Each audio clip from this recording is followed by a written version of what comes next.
Hello, friends. This is Dave Hurwitz, executive editor at ClassicsToday.com, here with the best recordings of Sibelius's Fifth Symphony.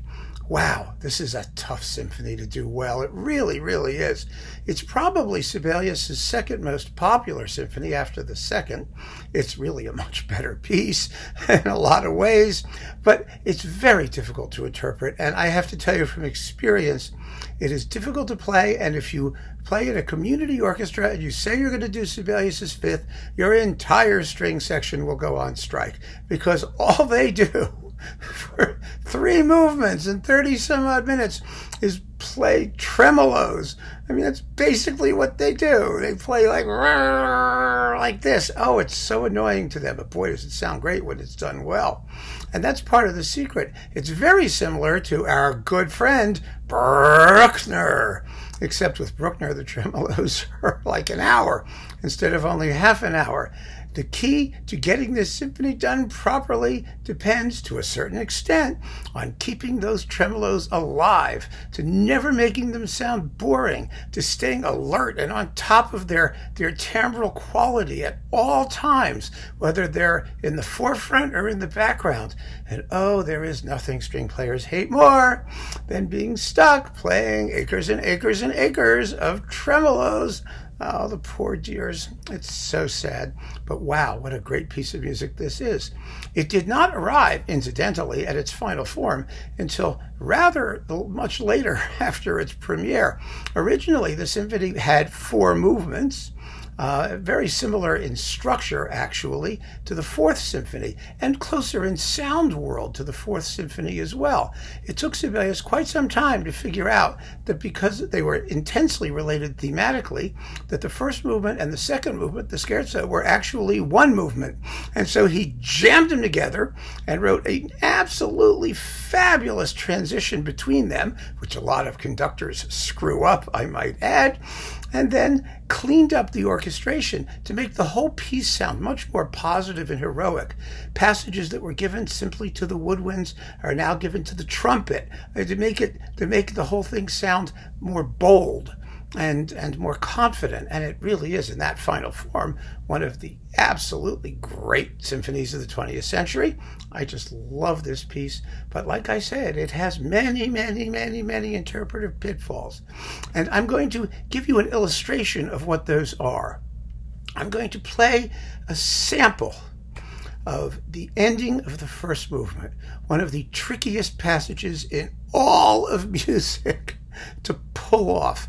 Because what's happening in this movement, now that they're one movement instead of 2, is that it begins with a slow movement or slowish movement, and then there's this huge climax, and the mists clear, and we're in the midst of the scherzo at a much quicker tempo, and that tempo starts to speed up. For the next 4 minutes, it has to speed up imperceptibly from its sort of jolly but moderate allegro to allegro vivace to presto to finally, in the last pages, più presto, which means more presto, faster. More. It's always more. And the dynamics, too, are very carefully differentiated, but at high volume. You have to differentiate between triple forte, double forte, and just plain forte.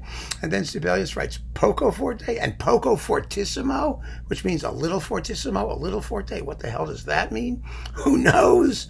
And because we're talking about Sibelius here, the way that he writes, the way that he orchestrates his loud passages is usually in layers, very carefully worked out layers. You've got the strings doing one thing at one speed, and you've got the brass doing something else at another speed, or actually the brass section divided up doing something at several speeds, and you've got to hear all this.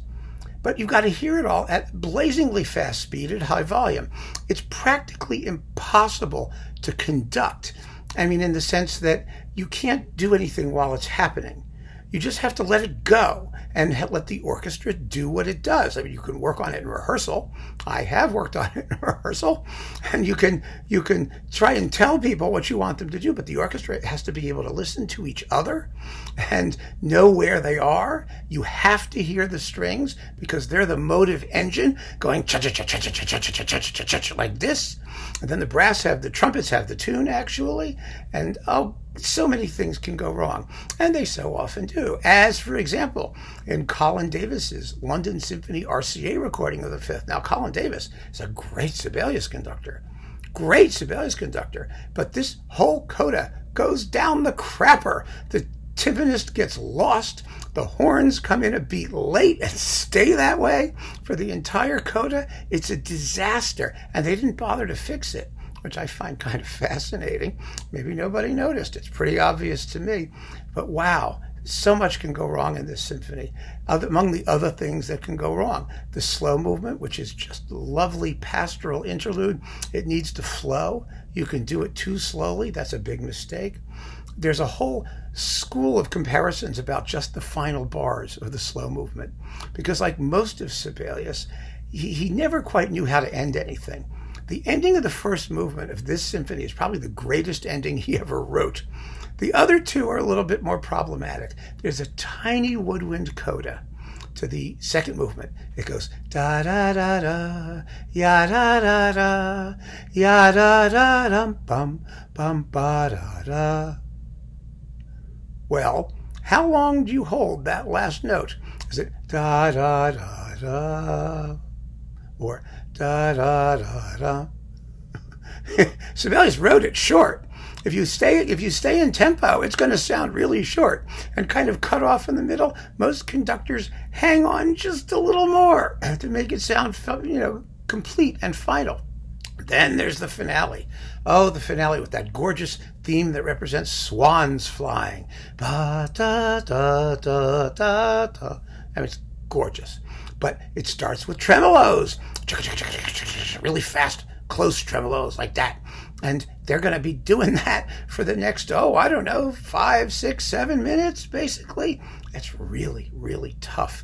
And they have to sound excited. They have to create tension. I mean, you could write a whole treatise just on how to play those tremolos. And the key to the finale is that it does the opposite of what the first movement did. The first movement began slowly and sped up. The finale begins quickly and slows down. And so it ends really at an adagio tempo, but loudly and heroically and grandly. And then there are those final chords. Oh boy, what a tough ending. Sibelius worked on it in several versions. You can hear them. They've been recorded, a couple of them. And frankly, the version he finally settled on, which is big chords with silence between them, so you have no idea where you are, is probably the best possible bet. But it's still, I mean, how you space them out, how long or staccato are they, how short or how long are they, and then the last two chords when the timpani come in, bum, bum, right? Well, those timpani parts are marked with grace notes, but-ump, but-ump, and boy, oh boy, some performances really do bump, bump, bump, bump, like that, which is really too long. Others keep it short and crisp. Others don't let you hear the grace notes at all. You just hear ba-dum, ba-dum, which is probably right, actually. I think it's probably closer to what Sibelius had in mind. But so there are many, many, many different ways to interpret this symphony.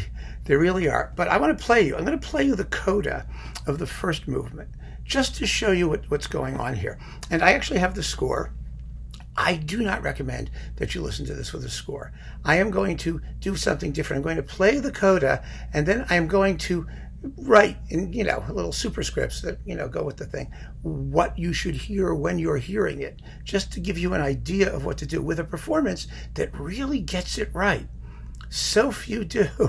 They really do. But I want to show you what it is first, just because, just for a second. I know it's going to be hard to see because I'm just holding it up here, and it's a big Dover score and whatnot. But okay, so here we are at letter Q. And then just before letter Q, we have everything is going up to triple forte. Yes. And then with the string starting only forte, and Sibelius writes beginning, but fortes to start, but gradual crescendo.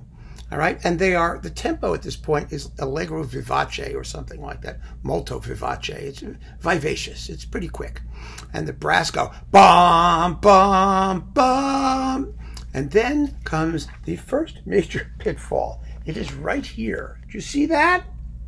Do you see that? That is the timpani marked triple forte.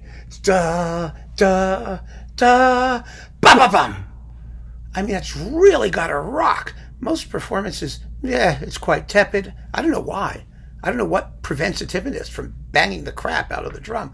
And the conductor doesn't do anything about it. That's just absurd, frankly. Absolutely absurd. But I'll tell you which ones get it right. I mean, a bunch of them do. A bunch of them. The one I'm going to play gets it right. And so you've got to hear the timpani, because it's an open bar. They're solo. There isn't anybody else there. Well, okay, the woodwinds are going wheep, and the horns are doing a crescendo. But basically, it's a timpani solo. And you've got to hear it. And then, here we are. We're at Presto. Now, the Presto here, you've got to hear the strings doing their chugging figure. And the melody is in the trumpets. And notice how this is marked here. It's marked poco forte and marcato. So not too loud, but marked. In other words, it's got to penetrate. You've got to hear it. It has to sound full, even though it's not as loud as they can get, because they, and the entire brass section, are going to be making a gradual crescendo for the next several pages. Now, there are some performances that take that poco forte rather too literally, one of them being this one, which is in my pile here. This is Jukka-Pekka Saraste on RCA. I like this cycle. I like this set, and I can see where he's going. He's trying to really follow the dynamics, but he's over-literal at this one moment. And the trumpets just sound weak, and they can't sound weak. They have the tune, damn it, they can't. They do make an excellent crescendo. He really makes you conscious of what's happening in it. And so that's interesting in itself, but it's not right. So everything is hopping along, as you'll hear in a moment.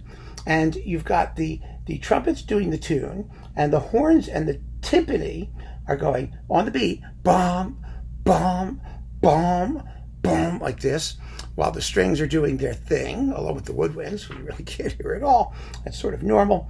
And then, as it all gets louder, Sibelius is writing poco fortissimo, and then more, and then more, and then more, and then finally, you get to this. Più presto. See that? Più presto? Da da da da da da da da da bum. And the timpani at that point are fortissimo, going da da da da da da da da da, like the strings, and you almost never hear it because at that speed it often becomes a blur.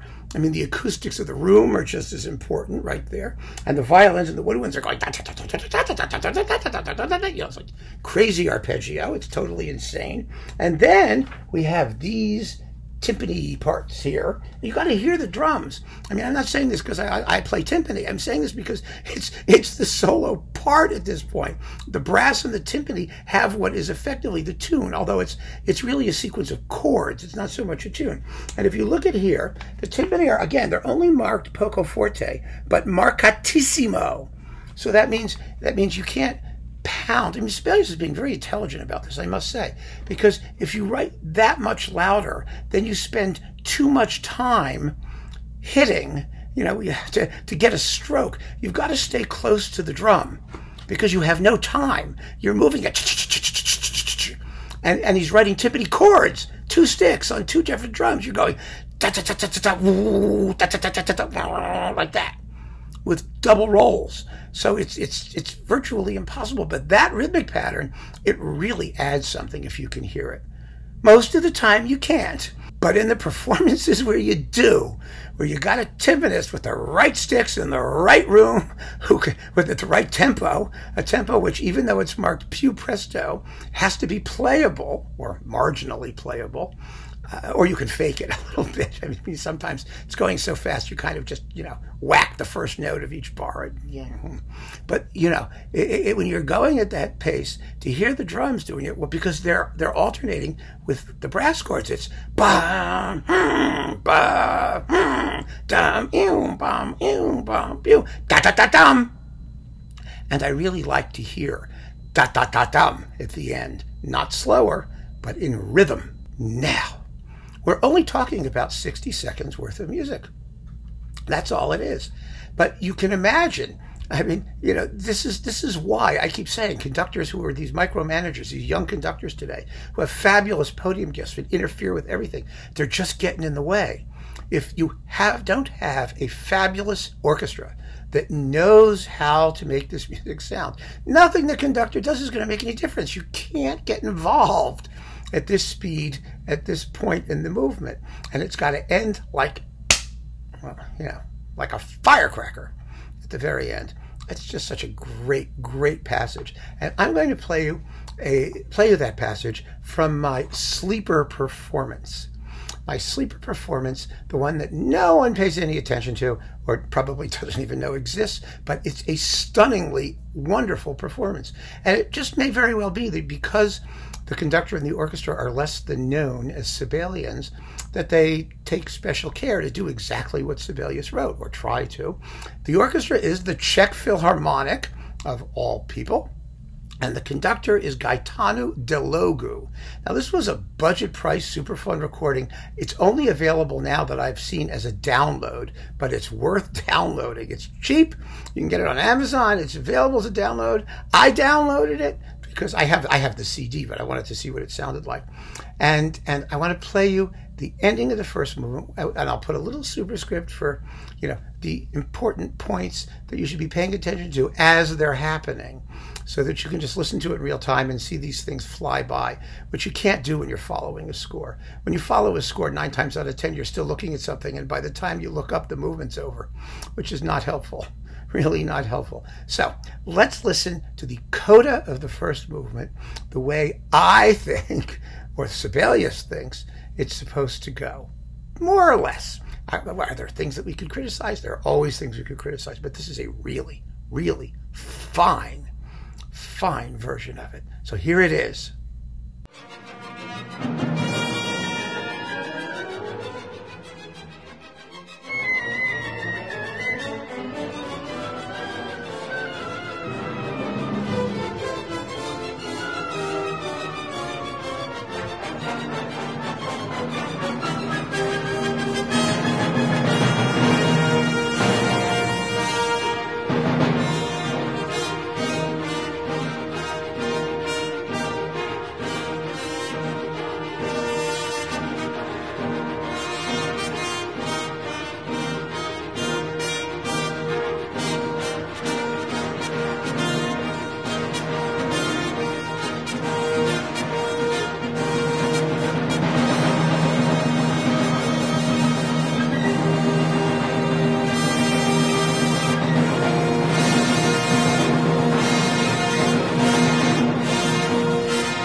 Now, when that is done correctly, there is nothing more thrilling in all of symphonic music. There really isn't. It's just a knockout when you do it right. But getting to that point and doing it right is not a given, not by any means. So I want to recommend straight off this performance of the Fifth Symphony with Gaetanu Delogu and the Czech Philharmonic. I remember the first time I heard it, it blew me away. I was shocked to death that it sounded that good and that it hit so many of the main points, at least in the first movement. You can criticize the other two somewhat differently. So let's now go through the list of recordings that I have here, and let's see if we can figure out what the best ones are. I mean, I've got quite a few that are very, very good, and I've left out quite a few that some may surprise you, but these I think are really the best. As I said, poor old Jukka-Pekka Saraste, now he doesn't quite cut it in the fifth, even though the rest of this cycle is really very, very good, and you get all like the incidental music and other things in here. It's a great box. It's a great box if you can tolerate the mezzo forte trumpets and the coda of the first movement. All right, Here's another somewhat sleeper, which is kind of a surprise. This is on Naxos, the Iceland Symphony with Petri Sakari, and it's also surprisingly good. Now, this is a modern school performance. That is, it's not terribly romantic. It's not terribly heroic in the sense of, you know, that 19th century style heroism. It's clean, it's clear, but it has power. You have to crank up the volume because it's a low-level recording. But if you really turn it up, the Iceland Symphony is not a large group, but they're in a sort of a resonant room, and it's very powerful. It gets to sound very, very big and powerful, and it's a beautifully shaped and beautifully paced performance. So that's worth considering. It really is. It's a good performance, very solid. Next, I want to talk about Karajan. Now, Karajan made more recordings of Sibelius' Fifth than anything else. He did 4 of them, and which is kind of stunning when you think about it. 3 of them are on EMI, and one of them is on Deutsche Grammophon. Now, the one everybody always praises the most is the one on Deutsche Grammophon, naturally, because it's Deutsche Grammophon. And, you know, at the end of his career, he was still making these recordings for EMI once in a while in a different location, which sounded actually better than DG usually did, and even in digital, some early digitals. And it was kind of a surprise because those records never they couldn't compete with the DG legacy. And I'm really surprised, quite frankly, that EMI even let him do it, because he was doing all the same stuff for Deutsche Grammophon over and over and over, I might add. But here, he had the Sibelius Fifth over and over and over. So why they wanted him to do a 3rd digital recording of the Sibelius Fifth when they already had 2 plus the DG one, I will never know, but they did. And my choice for Karajan, which you should hear because his Sibelius Fifth is a great performance. Make no mistake. I mean, in a piece that relies entirely on string tremolos, Karajan was your guy. I mean, he was the string tremolo guy. He was so concerned with string sonority. So the DG one, which is here, is very, very good. It really is. It's a very beautiful performance with that classic Karajan Berlin creamy, blended, yummy sound. But late in his career, when he started making these Sibelius recordings, the digital ones, like the 1st and the 6th and the 5th and the 4th, they were a very different sounding orchestra. A lot of that over-homogenized sonority had been stripped away, and whether it was because of the room that they recorded it in, the sound had a wonderful sort of edge and bite that was quite different from what they sounded like here.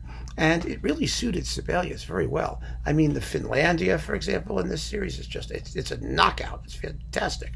It has that primal quality. I mean, you never thought of the Berlin Philharmonic as primal anything, unless Primal Scream after you listen to them. But no, seriously, this fifth is the best of the Karajan fifths, I think.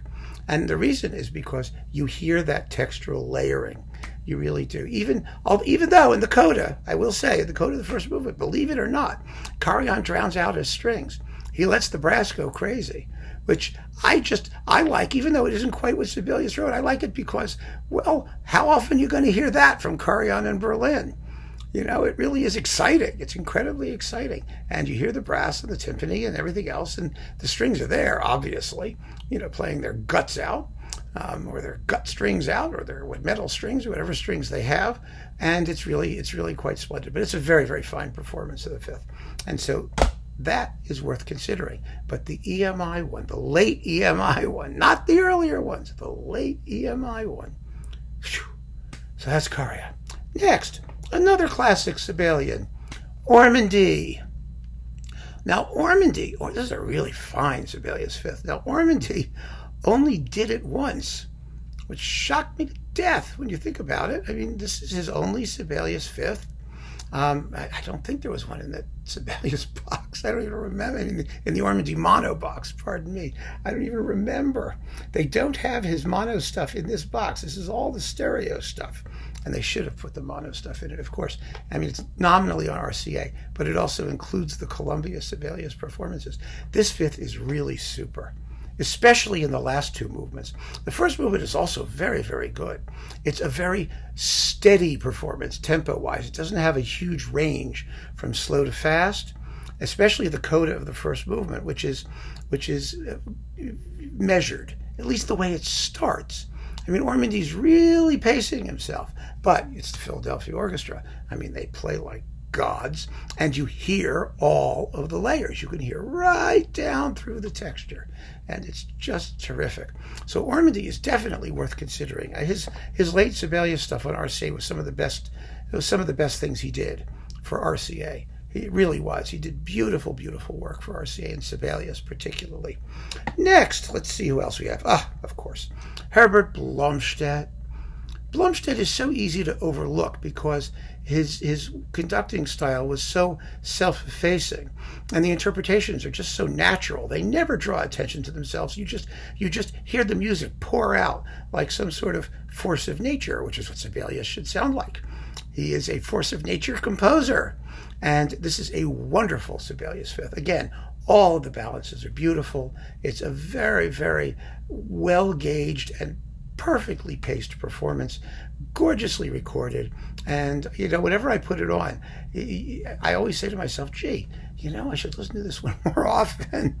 I mean, there are a lot of really great Sibelius fifths. And some of them are you know, more sort of, you know, they leap out and grab you more dramatically than this one will. But this has got game. It has all of the necessary requirements for a great Sibelius Fifth, and it really is just beautiful. So Blumstead in San Francisco on Decca is very, very much worth considering. Also, tremendous fun is Venska in the Sibelius set, the Bis Sibelius Complete Edition with the Lahti Symphony Orchestra. The Lahti Symphony Orchestra is a wonderful, wonderful group, and they are really a large chamber orchestra. They're not a big band. And even in the Sibelius Fifth, I mean, they make a big sound, but frankly, the slightly smaller size of the string section works really well in allowing you to hear all of the orchestral textures that you're supposed to hear. Now, Venska remade the Fifth, of course, in Minnesota. Puh! Yuck! It's a horrible Sibelius cycle. At that point, he had entered his micromanager phase, and those performances are in every way inferior to these, although they won Grammys, of course, because it was an American orchestra. It was just, oh, it's such a shame what happened to Venska. He was such a great conductor up to that point. But this is a wonderful cycle, and here's the point. You get the original version of the Fifth in here. The original four-movement version of the Fifth, which the Sibelius family graciously made available for this one recording so that we could hear what Sibelius did. And hearing what Sibelius did, we know that every single second thought he had was an improvement. Truly, demonstrably, factually an improvement, and I don't want to hear any differently, because if any of you has the unmitigated gall to tell me you like the original version better, I am deleting that comment as fast as it hits my channel. And I'm telling you now, because there are just some things that should not be a matter of discussion, like the sky is blue. It's blue. The revised version of the Fifth is a fantastic, superb masterpiece. The early version is an embryonic potential masterpiece. Quite interesting to hear. That I won't deny. Very interesting. But when you hear it, especially coming after the Fourth Symphony, you realize that it only represents an intermediate stage of what the symphony was later to become. And I don't want to hear any differently. I just don't. There are some things I cannot accept, and that's one of them. All right. I'm down to the last three here. I limited myself to about 10 recordings of it because I know there are a lot more. Some of them are pretty good, but I gotta say, I think these really are the best ones overall. Bernstein's first one. This is the one with the New York Philharmonic. Now, Bernstein is one of the few conductors who really takes Sibelius at his word. You know, everyone talks about how Bernstein was excessive and egomaniacal and narcissistic and impulsive, and maybe he was those things. But as a conductor, he was one of the most detail-oriented in the general sense, not a micromanager, but someone who understood structure and who took composers at their word and who tried to realize what he saw on the printed page. It's that way with his Mahler. It always blows my mind when people say, oh, Bernstein, he's so overheated, he's so emotional. That is such bullshit. The music is overheated and emotional, and Bernstein does what the music tells him to do. I mean, if you look at the scores, and when you hear him play this music, you see time and time again something that you may think is over the top or too much or this or that. It's exactly what he wrote. And one of the things that Bernstein really does, exactly as Sibelius wrote, is take him at his word. When he writes Presto for that coda and then Più Presto, he drives the New York Philharmonic like they're like a pack of dogs on the Iditarod. I mean, they are just flying through the home stretch there. But that is what Sibelius wrote, and that is what Bernstein does. And that makes this fifth one of the most exciting, not just for the first movement, the whole symphony, one of the most exciting versions ever recorded.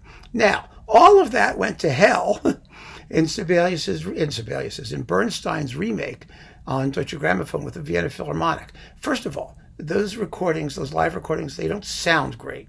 They were live, and I think they were done in the Musikverein, very dry acoustic, and he slowed everything down. He was so slow. They are so slow and so heavy.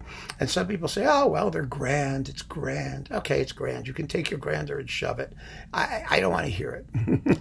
I want to hear what Sibelius wrote, and when Bernstein was young and virile and feeling his oats and letting the music have its way with him.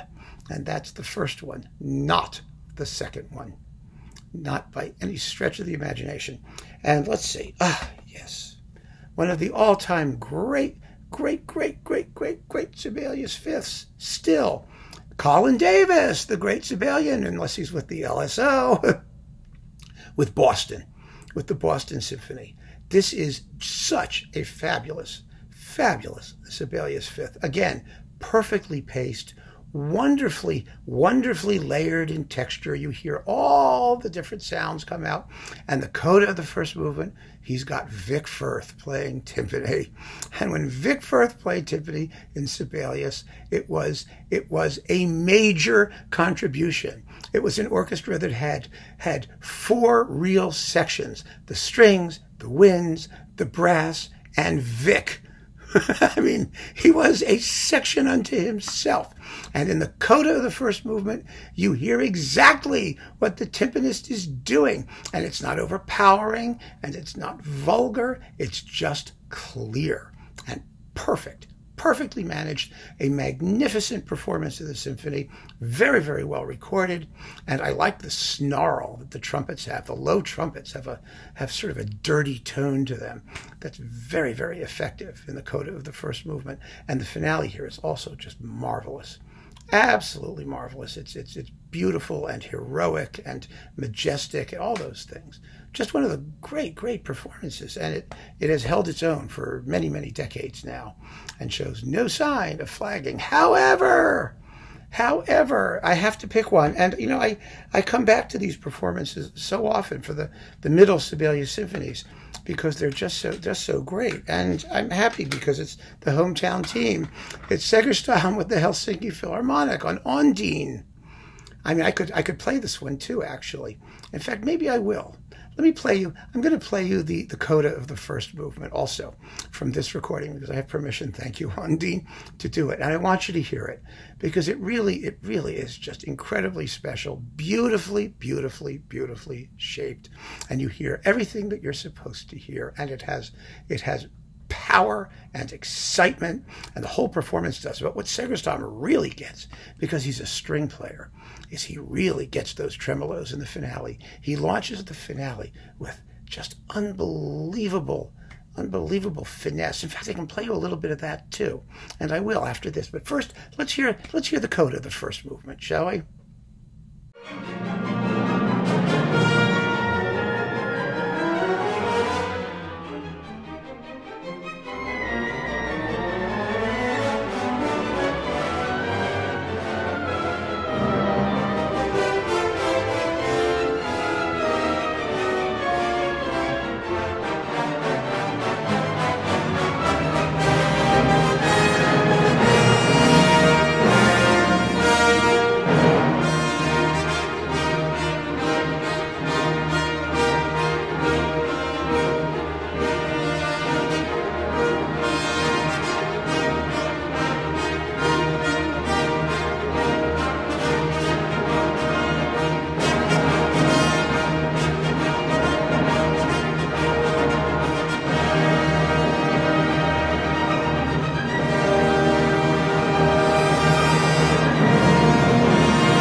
Great stuff, isn't it?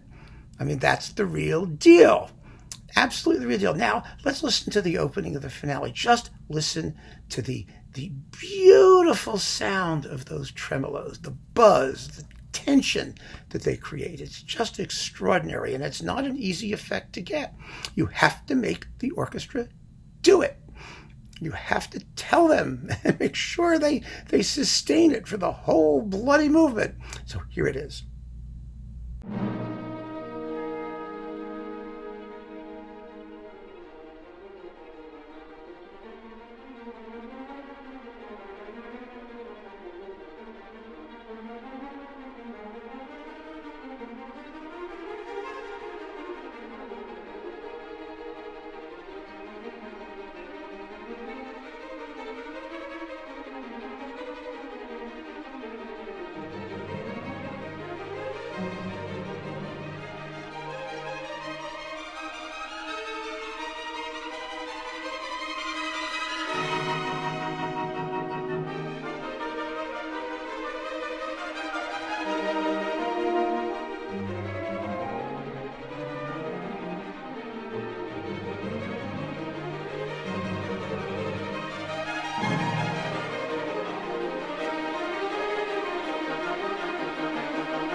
Greatness, folks. Sheer greatness. So, to recapitulate, if you want to have a great Sibelius Fifth, I mean a really, really great Sibelius Fifth, I would say, for your sleeper performance, consider that Delogu on Supraphon. It'll surprise you. It'll really, really surprise you. Then I really think you should consider Bernstein, because it's a classic, and just for the way he handles, you know, the really takes really seriously what Sibelius wants him to do and does it to the max. I think that's marvelous. Colin Davis, who's absolutely extraordinary, and Segerstam. You can't go wrong. And you will have a Sibelius Fifth that will do you proud for many, many, many, many years of happy Sibelian listening. So, keep on listening, folks. Thanks for joining me. Take care.